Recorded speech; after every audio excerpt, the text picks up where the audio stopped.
We'll dive into a bit of detail around some specific case studies around how we've used the tools and technologies to help connect with our customers better. So, with no further ado,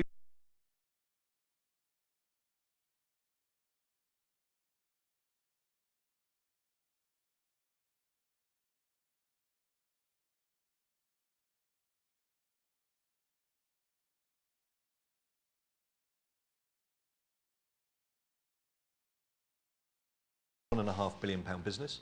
If you live or work in the east of England, the southeast of England, or London, then we will be delivering electricity into your home or business. And as I say, the vast majority of that is through a regulated arrangement. So we're regulated by Ofgem, the electricity regulator, and our prices, etc., are set by them. We make up about 16% of the electricity bill that people pay to a retailer. So we have been around not very long in our current guise, just since 2010. We are owned by the Chinese. We form a small part of a much larger consortium, Hutchison Whampoa, and we sit in an investment division called Chong Kong Infrastructure.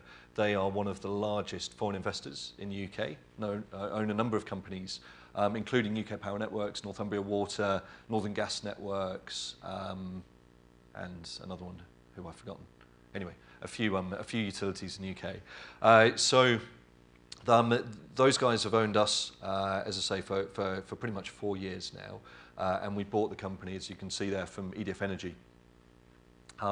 That's a little picture in a corner to show what we do, and that is, I'd say, about 95% of our business. The other 5% is private electrical infrastructure, and I'll talk to you in a moment a little bit about that. In terms of some of our key facts about our organisation, we employ about 5,500 staff. We, at any time, we're working with a number of contractors, probably about 2,000 or so contractors. And you can see there some indication of the number of substations, cables, etc., and the geography we cover. Just to explain that a little bit more clearly, that's our patch there in the UK. A number of other companies like us operate the electricity distribution network in the rest of the country. So we own 3 regulated licenses, East, South East and London. And throughout that region we have a number of offices. So we've probably got about 150 offices throughout that region, a few larger offices, lots of small offices. We have warehouses, depots, call centre, or 2 call centres. So all sorts of bits and pieces spread out throughout that patch. I said I'd touch on the other bit of our business. So about 5% of our revenue comes from a bit of our business called UK Power Network Services. So that, as I say, is tendered contracts. So we go and bid for work to run electrical infrastructure. We work with rail, airports, working with HS1, some bits and pieces for the MOD, so all sorts of projects that we get involved with. So that's a little bit about our business context. Just to touch on some of the points then. So we've got quite a distributed workforce across a reasonable chunk of the country. As I say, call centres, warehouses, depots, lots of contractors, highly regulated business, big focus on asset management, big focus on health and safety, as you would expect for an electricity company, and tendered work that we go out and bid for. 4 years ago, as I say, we bought the company, and at that time we faced a number of challenges in terms of trying to stand up the right IT solutions for our business. When we bought the company, we had inherited a lot of IT. Some of it was pretty much end of life. As you would expect when someone's selling a company, they're not going to spend a lot of money investing in new IT when they know they're going to sell it. So we had a web content management solution that was end of life. We had a document management solution which was severely lacking investment and somewhat dated, and all sorts of point solutions dotted across the business that had all evolved over a number of years prior. So we had a bit of a unique opportunity to have a think about what the right tool is for us, and a bit of a unique opportunity to think about an ECM platform. Certainly in previous companies I've worked for, it's always a difficult conversation to have with the business about we need an ECM platform, because people think very much about their own specific business areas and own specific challenges. We were slightly fortuitous, as I say, and a number of things came together for us where there was a real opportunity to think about a single platform.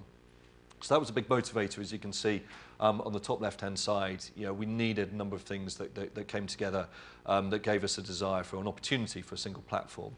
We're very keen on open source, open standards. We're very keen to make sure we had the right support model around what we're doing. Gillian will talk a little bit later around how we've benefited in particular from the open standards.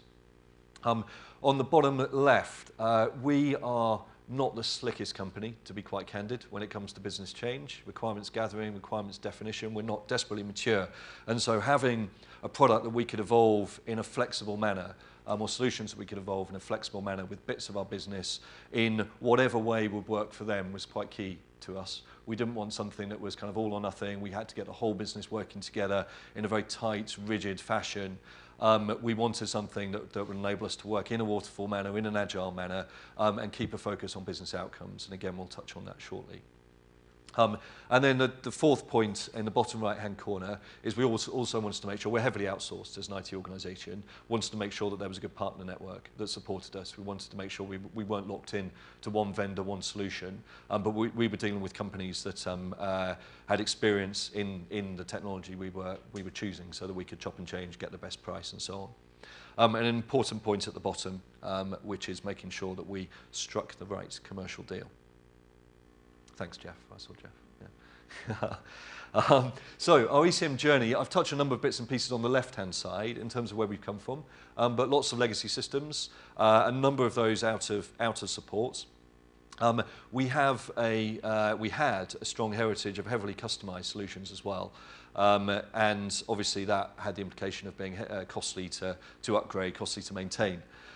Lots of limitations in terms of the technology capabilities they have. Because we have lots of solutions, we haven't really been able to invest in any of them particularly well.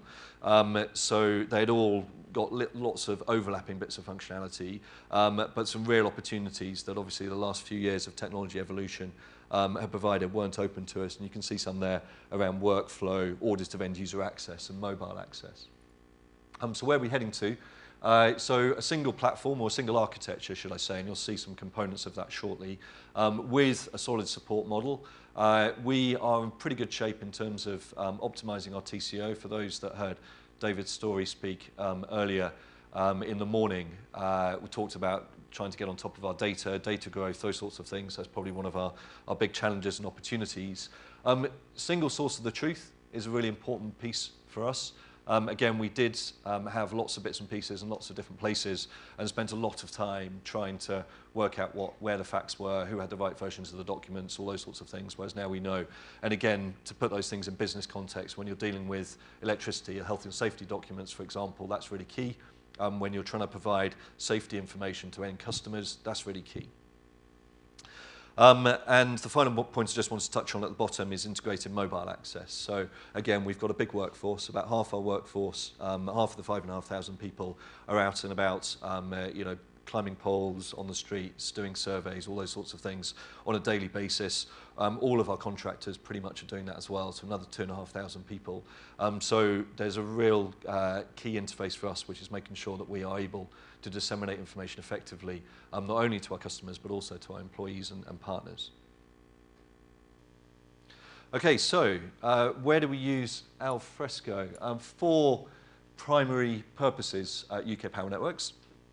First of all, in the top left, we replaced our intranet. That was partly as a result of separating from our previous owner. They unsurprisingly wanted to keep their intranet. We didn't want to take theirs. So we've stood up a new one. And you can see there what we've done with that. The second one on the top right is the internet. So we have a cloud-hosted internet solution, internet implementation of Alfresco. It is in the cloud in part for security reasons, in part for flexibility. If you go back to the sort of business we are, there's a number of reasons why people call us up and want to speak to us. One of the biggest ones is because they've got a power cut. And so we can see from time to time very peaky demand, so obviously that suits the cloud well, but also some quite sensitive information that we need to disseminate to our customers. And we have some pretty powerful systems that we try and keep behind closed doors, which enable us to manage and control the electricity network in our 3 regions. And so we wanted to make sure that from a security perspective, there was full segregation of our control systems, our electrical control systems, and what we're offering to our customers.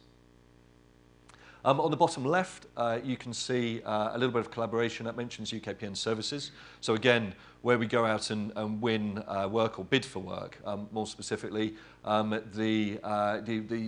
there's a great need for us to be able to collaborate throughout that journey. Collaborate with customers in terms of disseminating information to them and also receiving their documentation, but also collaborative work teams and workspaces across multiple geographies, trying to pull together our responses. So being able to manage that flow of information across multiple teams, across different areas in our business, and make sure we know exactly who's working on the latest version of the document is absolutely critical. And then the final point is document management. And again, I've mentioned the point for our organisation how important it is when you're dealing with electrical information. We have an absolute necessity to make sure we know who's got what version of what document at any one time. So, that's what we do. Gillian? Yes. Are you going to talk to us about some case studies? Firstly, can you hear me? Yes, this is working, good. Yeah, I'm going to talk a little bit about how we use Alfresco technology to connect with our customers. So you've learned a little bit about who we are and who our customers are. Some of the things I want to talk about is purely information dissemination, so how we get information out to our customers, some of the technology we do to allow them to self-serve themselves, and a little bit, final bit around some of the collaboration we use within our infrastructure partners. So, first of all, I'll talk about our award-winning website. I like to throw that in there. We've won a few awards for it. We're quite proud of it. This is the latest reskin of our website. This is our primary channel for giving information out to our customers. So we spend a lot of time and effort in making sure the information is relevant, it's accessible.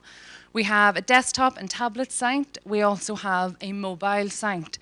For us, the traffic is about 50-50. So it's fairly split between the two. However, we are an electricity company, we are a distributor, we are the type of people you want to talk to in a power cut. So we have spent a lot of effort optimizing our mobile site, particularly for low bandwidth areas or to allow customers in a power situation to be able to talk to us. Our mobile site doesn't have a lot of pictures, it's got key information, contact information, how do you get a hold of us.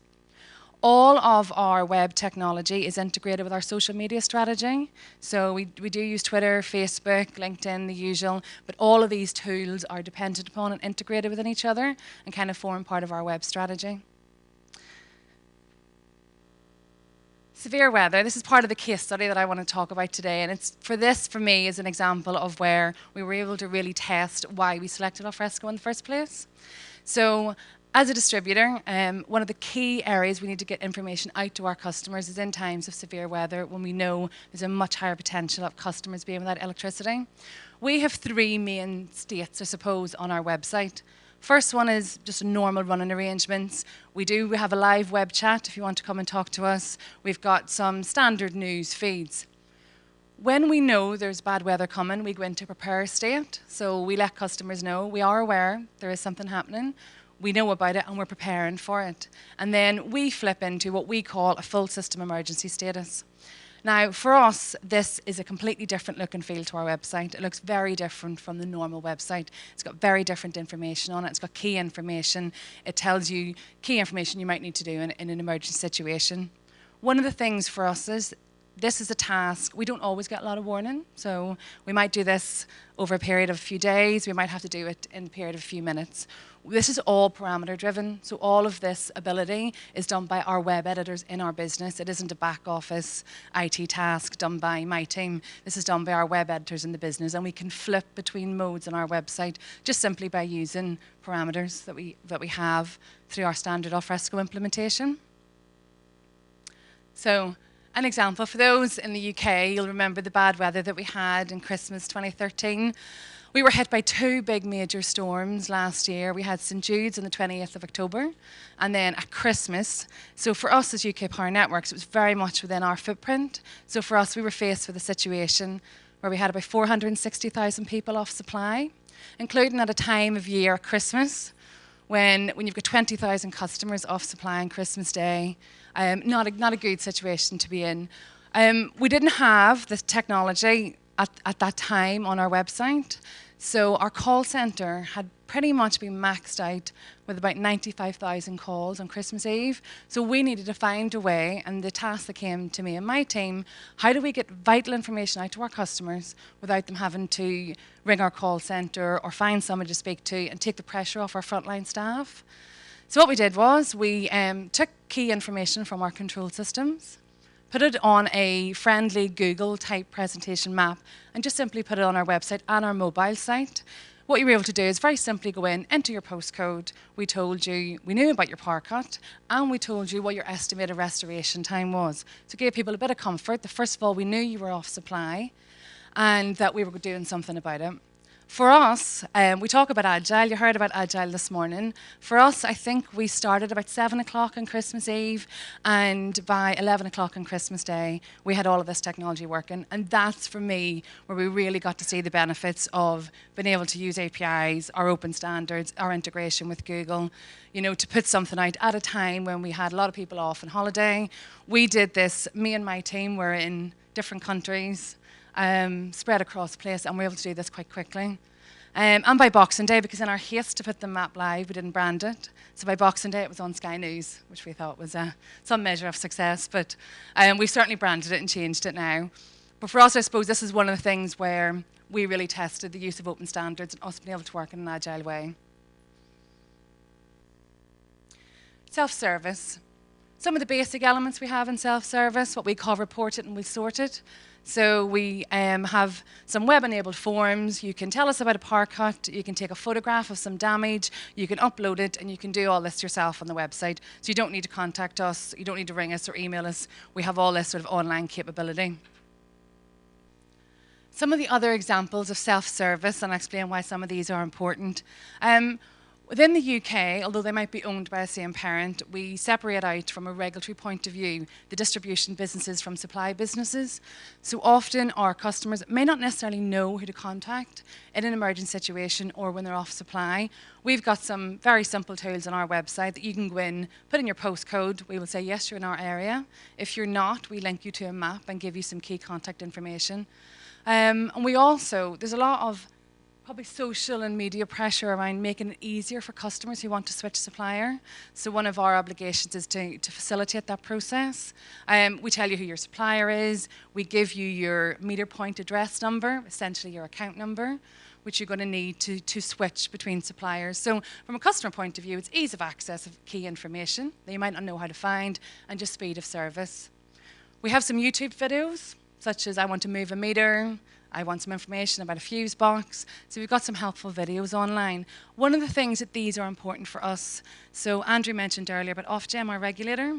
Our regulator will survey customers between 1 and 10 and any interaction they have with us, and all the distribution offices are put into a league table.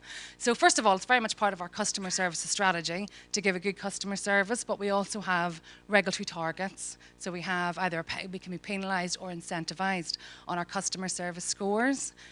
Since we've put this stuff live, because we do track sort of the interaction with customers, this probably gets us about an additional 1% or an additional number in customer satisfaction scores. So the last time we did this survey last month, as much as 96% of the customers surveyed had a higher customer satisfaction score when they used some of the self-service capability. So it's basically another way we can use the technology available to us to meet one of our strategies. Collaboration. So we talked a bit about collaboration earlier, and we talked around the importance of some of the collaboration systems. I've picked out basically one area of our business that Andrew mentioned, which is our unregulated side of the business. So for anybody who flew through Heathrow this morning, that's one of our major sites. We look after the electrical network, and they're one of our major projects. So if you take a life cycle of a major project from front-end design through to decommissioning an asset, that could be 40, 50 years of a project. It could be 18 months. But the importance of the single source of truth of that documentation, particularly with some of the health and safety requirements we have, is a massive requirement for our business. So some of the things, you'll see all the different information types that we have there, but essentially what Alfresco and the collaboration allows us to do, it allows us to have multiple parties, all can access the same information, so it's fully accessible, it's fully auditable, and it's traceable throughout that whole life cycle. And I think Yeah, that's some of our sample collaboration sites. So I say we've got Heathrow, we've got Great Western Mail Line, but essentially this benefits our suppliers, essentially our customers, and us, basically around sort of that single version of the truth and the audibility of documentation and how we store it. And I think that's nearly it. I'm going to hand back to Andrew, who's going to talk through some of our next steps. Right. So, yeah, just a few things to pull out in terms of lessons learned. So, the clear vision of success is a key one. There's been a huge amount of business focus for us throughout this project. We've had really good sponsorship from really across the business as a whole, whether it be the website, whether it be the document management side of things, whatever it may be, and the intranet as well. So having that clear focus for us on what we're looking to achieve from a business point of view has been extremely useful. The second one was the adoption blockers. It's amazing, from my perspective, how emotional people get when it comes to ECM in the business. But we have some people that really do get quite fired up in terms of how they manage documents, how they manage information, how they manage content online, how they push staff information out to employees and contractors. And I'd say many of those conversations, being quite candid, actually start as a quite difficult conversation where they explain how they're not happy with whatever we've got today. And we have invested a lot of time with each of those people in the business, just really understanding their needs and explaining what the solution has been capable of. And it's been interesting. I mean, just jumping to the next point, we've been able to meet their business needs with minimal customization throughout. So it has been really just taking people on the journey and spending the time with the individual stakeholders to make sure that they are clear and comfortable with what the technology is capable of in the context of what they need to achieve from a business point of view. So I'd say it's been quite heavy as a project in terms of business change efforts. Avoid heavy customization, as I say, a key one for us. We talked about the legacy that we came from. We knew we didn't want to get back to that situation. So that's been a big principle for us. And Gillian's touched on the benefits that we've seen from open standards as well. From our perspective, that's been a key enabler in terms of agility and being able to integrate information from different parts of our business and be able to present that to customers as quickly as possible. And as it says there, it's not something we perhaps fully understood from the outset, but we have seen the benefit, and the customer fault map is a great example of that. So in terms of going forwards, we have a big business transformation program going on at the moment. We're ripping out really a number of our core systems, a big focus on ERP consolidation, lots of SAP-related technologies. And so one of the key parts is to make sure that we've got our Alfresco technologies fully wired into that, whether it be augmenting our customer service, our web-facing channel, or whether it be driving end-to-end processes across the business. We are very, very keen and passionate about making sure that we put any work we do on the Alfresco technologies in the context of business processes as a whole. So not just tackling the little bit of the process perhaps that it's relevant to, but making sure that it's set in the context of an end-to-end process definition. And our transformation program is taking that end-to-end process view, so helping us do that. We are continuing to augment our websites. We continue to augment all our faults channels, and lots of work going on around how we can better interface with customers and emergency services during outages. So yeah, that's us. That's what we're doing. That's where we're going. Any questions?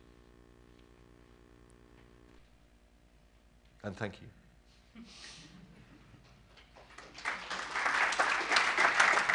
Are you going to... Questions? Are we having questions? Do we have questions? How does it work? Does anybody have any questions? Yeah.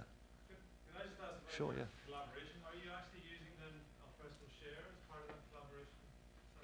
Yep. Gillian, do you want to? Yes, sorry. Yeah, we are. That's what we use it for. We have an internal and external collaboration. So for our external collaboration, we use the share. We've got an internal private share between them.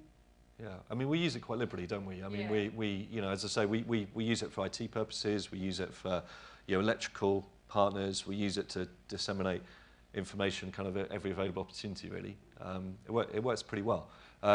We have we tried to lock down a lot of IT over the last couple of years, to try and get a better handle on controlling information, particularly from a kind of an IP and a security point of view.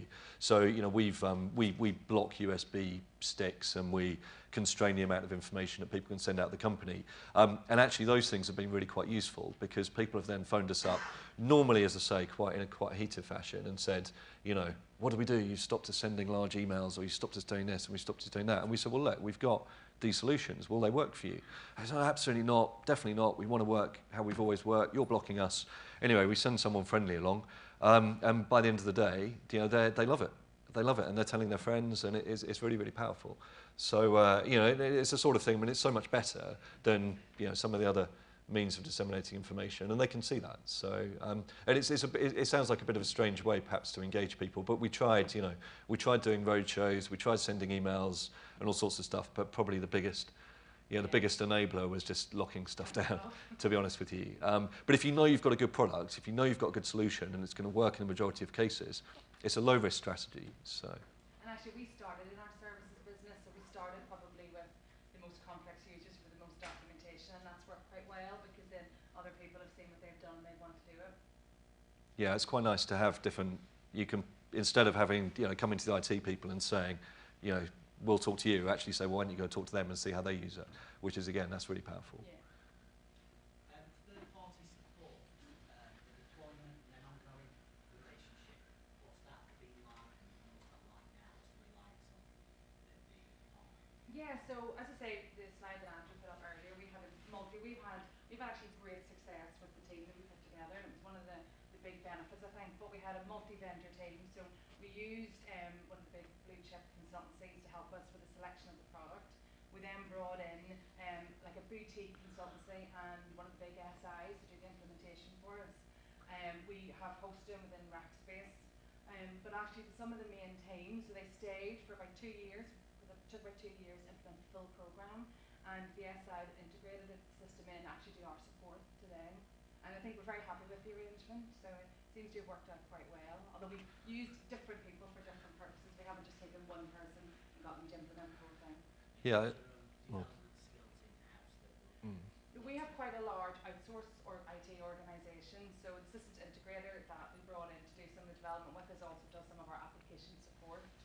So, and then just purely from, as I say, from any internal type development, which we tried to avoid, so we don't have to do any customisation, and we have a very small in-house team. I think we started the journey thinking, you know, we should be working with a big SI. And then what we found as we went on the way, actually, it's better to have smaller, highly skilled specialist experts working with us across the journey. So that's kind of been, I think from my point of view, that's been a lesson learned. It's not how I expected it to start off, you know, or to finish, I suppose. I guess I thought it was going to be more like, you know, a kind of what you see when people, all these big consultancies come and talk to you about ECM journeys, and you get kind of drawn into the big methodologies and let's do everything together. But from our point of view, I think what we found is it is about targeting different parts of our business and doing a really, really good specialist job with them. And then, as I say, moving around different parts of the business, that's been far more effective than trying to do, you know, everything and everyone at once, which I don't think would ever work. I mean, the problem with those sorts of projects, in my opinion, is you rely on everyone in the business being prepared to make a decision at exactly the same time, so you can lock down design. And life just doesn't work like that in any form of organisation. Maybe a very small organisation, but you know, when you get kind of medium and large, it's just never going to happen. So the model that we've evolved to, as I say, works really well. And that's still the model we're in now. We have been for some time. So it's small, specialist, niche partners, highly skilled, very loyal to our business and our company, and very supportive. And a couple of whom are in the audience. So thank you to and them. what we've done with those guys as well is they upskilled some of our people, because if you think we were a relatively new organisation when we started this journey, we were going through our own internal capabilities. So some of the niche consultancies that we've kept on the ground have also done a good job of developing our own guys in this space too. Yeah, we know a lot more, don't we, than we did a couple of years ago. So yeah. Assuming that you have internal Alfresco repositories as well as the one in the cloud, which is public facing, how do you deal with content which either needs to be on both or which is shared between the two? So So from our internal, because we've tried to separate that out for that challenge where we don't do it. So our cloud base is very much sort of our website and our external information. So our internal capability, which we call our PowerShare, which is our sort of document management systems, we've separated the two out and treat them a little bit differently. But do you have a relationship going on with infrastructure partners? Yeah, so we do. I mean, obviously we've got our infrastructure partners and we've got Rackspace and we have the ability to move things around. So the way we've clustered it and put the servers together allows us the ability to do that. The infrastructure partners interacting with the cloud-based installation? Yeah, so our current infrastructure partners have a relationship and we've got a support model around how they interact with Rackspace or our external provider. But then wouldn't there be documents which maybe start their life internally before the relationship comes into being, or, you know? Yeah, I'm trying to think of the Yeah, it's an interesting question because if we were doing that now, we'd probably make use of the hybrid cloud model and the synchronization. However, we actually built our own external facing environment prior to hybrid being available, and we didn't duplicate. As it is, we do try to keep them separate. Obviously, there's documents that need to go through, but looking at the current way when we implemented initially, we did very much implement it separately. We got a support arrangement between the partners, but yeah, the use of hybrid would probably be interesting for us along in the future.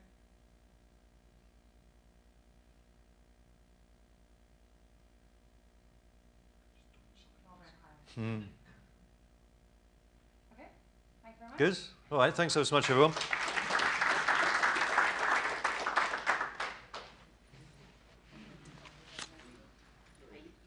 Hi.